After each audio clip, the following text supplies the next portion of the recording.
not everybody has retired 3 times. So you retired from the rec center. How come you to retire? I did a couple of deals as Will Rogers. I went to church one time, had me to give a gift to somebody, and they had me dressed like Will Rogers, and then the Ralph Peck and Dave Burrows would do the gridirons, and they had me do a Will Rogers a couple of times. And Michelle Lefebvre was the director at the time. She came up there and she said, "Andy, come work for us." Gene McFall had done that for years up there, and he had left.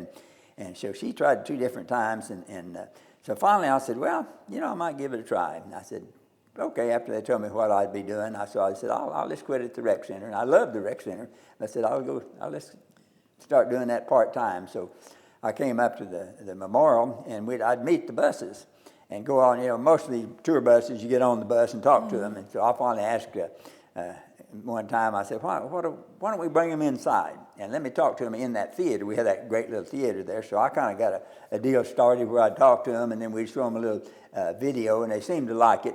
And so some of the tour groups, they'd tell people ahead of time, what they were going to go do, and they'd come in and they'd say, "Oh, you're that guy that does that Will Rogers stuff." So I got to be known as that guy that does that Will Rogers stuff.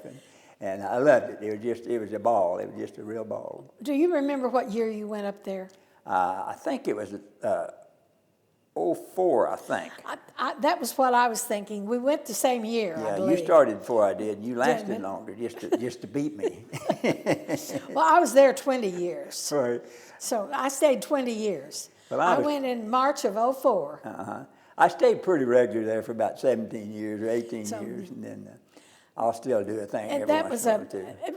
That was a great way to I don't want to say end a career, because I don't know about you, but I'll never be over the Will Rogers Memorial. Once you're part of that family. That is part of once you're part of Will's family, you're always a part of Will's family. And I think John Little, who's doing our filming, knows that. It's just something that we do. If you did it